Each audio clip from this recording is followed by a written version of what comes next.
this video was posted intentionally. Let me explain to you why. Remember John F. Kennedy Jr.? He was declared the frontrunner for the New York Senate seat back in 1999. Days later, his plane crashed into the Atlantic Ocean, and his rival, Hillary Clinton, was elected senator. This is why I love what the president does. He gets ahead of the enemy, knowing what manipulation and games are happening behind closed doors. This is my opinion.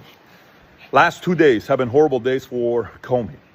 Comey, in his eyes, he hurt Hillary Clinton in 2016 with the election president week before, and he's trying to make it up, okay? All right, so Hillary is tied to Comey.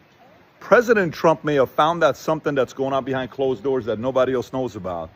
He's getting ahead of it, and he's just putting the pressure to say, hey, if you even think about doing any of your divisive stuff, Hillary, I'm going to expose you in ways you've never been exposed before. If you even come close to it, I think that's what's going on. And if that's the case, I like getting ahead of it, and I like playing offense. Yes, 4 hours ago, Bongino posted this on Facebook. Does President Trump know something?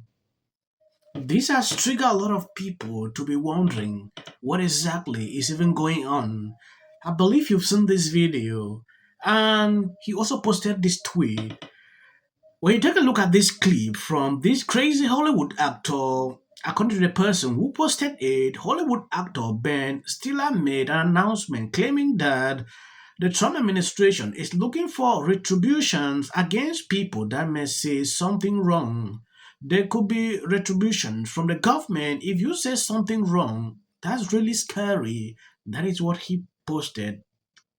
Let me show you the video, but before I do, if you love what I'm doing here, please subscribe, share the video, and check if your notification is on. A lot of people complain like they don't see my videos. Yeah, I think we probably. I think everybody's going to have their own personal reaction, and it's impossible not to be aware of the fact that people feel this, that, oh, wow, there can be retribution from the government if you say something wrong. And that's really scary. So just to even be thinking that way is, but, of course, I'm aware of it. I think everybody's aware of it. And, certain people are just naturally more outspoken and always have been. And I've sort of had my own path with it. But right now, I think it's definitely a thing that people feel. And in a way, for me, it makes me think about it even more about, well, what do I really want to say and how do I really feel about something? And I think yes, these are the same talking points I saw during the campaign. A lot of these people putting out, oh, Trump will do this. Oh, Trump will do this. If Trump is elected, Trump is the president now. And they are not even saying what they said. To me, they just wanted to lie to people. I'm even shocked to see this man talking about this. That I hope we see. Yeah. I kind of feel like we didn't get that in the first Trump. I don't know why. It's not that there wasn't great art in the first Trump, but it wasn't like during that 4 years you look back on that and feel about it the way that you might about the civil rights movement, or right, like all this amazing kind of music and movies. Why do you think that is? Maybe the first time around it was more about Trump, and then this time around it's more about the realization that our country is really deeply divided. Yeah. And for me, it's less about the fact that he won by a majority and that many, many, many people are willing to go down that road. And what is that? So that's actually something that it's always, I think, been about. And that divide is something that I think, you have to sort of wrestle with and acknowledge and figure out and look at your own point of view in that too, and your own prejudice towards, people who don't have the same point of view as you. But I also feel like there's a reality to to where we are, and we have to figure out how to go forward and be productive and call out, when the line is being crossed, which it seems like it's being crossed. I mean, January 6th, violent offenders being pardoned. That's a line, The country is broken, and it cannot be reconciled anymore. It's too late. It cannot be put back together. It is too late. Republicans, those who continue to vote and support the current president, cannot ever be reconciled with those on the progressive left or left of center who just want to move forward. We can never together find consensus. It's simply impossible. We are past that. It cannot be fixed. It's broken. It's just broken. The only way forward, there's no other alternative. The only way forward is for blue states to separate themselves from red states. We form our own country and we leave them to form their own country with their constitution the way. The hearing in his ear should tell you everything you need to know.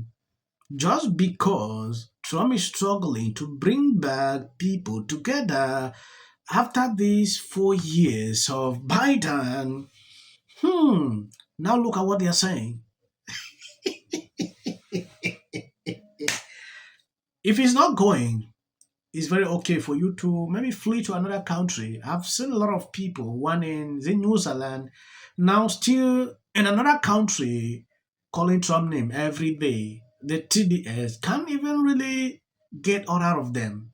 It's possible if you can succeed to do what you're thinking, move to another country and wait till when his mandate is over. Leave them to form their own country with their constitution the way they want it. They want to ban abortion? Do it. And everywhere? Do it. We don't. These are fundamental problems that can never be reconciled, ever. They form their own country, they go away. Goodbye, have a wonderful life. I hope it works for you. And then we do the same. And we stop apportioning 2 senators per empty state. That doesn't make any sense.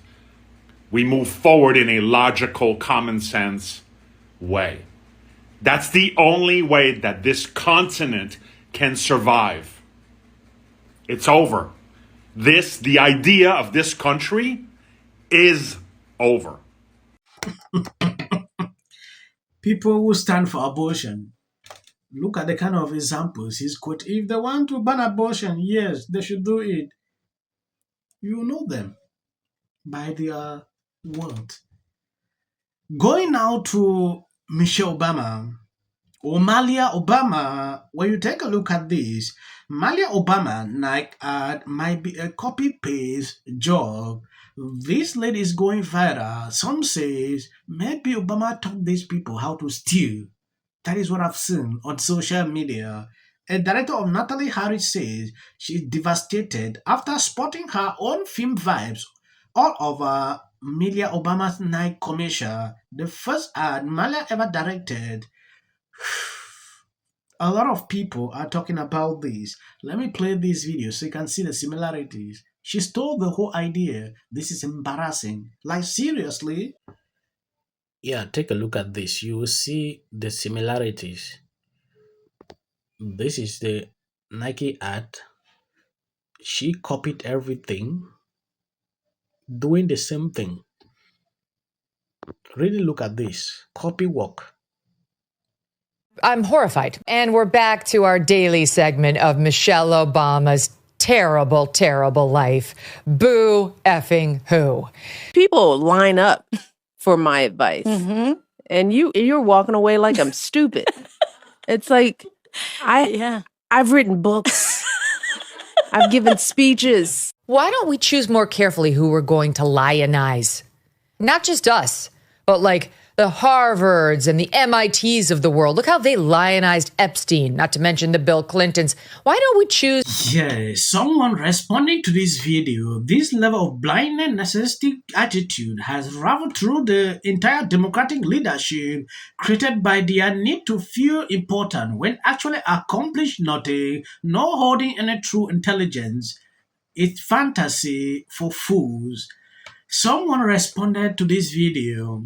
I don't know if you've seen it. A lot of people are reacting to this whole podcast. Michelle Obama sat down with this lady. Terrible life. Boo effing who. She went on a podcast called Diary of a CEO. And once again, wants you to know how awful it is to be married with children. There are just many natural reasons why marriage, infertility, trying to have kids makes things difficult. It's like I try to tell couples, of course it's hard. Just listen to what I said. There's something wrong with this person. Like, she's seriously depressed. She has the most negative, dark outlook on life I've ever heard from a public figure, and actually found a way to bitch and moan about how hard it is to live in the White House. When you walk through a storm, keep your head held high. Big debate going on in my comments. Thank you guys for always being there, sharing out my videos. God bless you abundantly. I'm grateful. Every single time when I see your comment and like, shares, it makes me, motivate me to create more videos like I do daily. What did you make of Donald Trump's post this morning alleging that since I said I hate Taylor Swift, she's no longer hot? I don't want to make the video long. I will end here. Justice will prevail. It also shouldn't be racial. Require Carmelo to run. He had 100. Has been overwhelming. The lies in their amplification. This is not going to end. Right is right and wrong is wrong. All good. If you see any clips after this, that is just for the YouTube algorithm. What if he says self-defense? There's no self-defense because kids in here and resolve this issue is called conflict resolution. Again, the evidence is still coming in. This is definitely a self-defense case because it always is one until you look at the facts of the case and compare the two. You have to compare who was the initial aggressor. Bedroom, because she's fearful of what might happen to her. Followers for anything. And then Registration Act is talking about this man, Killmonger. My summary of the first 100 days is that if film and TV productions continue to first term, and you will be very. Once again, the field was littered with Wintour does every year. This Carmelo Anthony case. Live in the White House. Many people Like a little unhinged drunk. And black people don't want to live around ratchet black. There was a white woman who... A bombshell was revealed.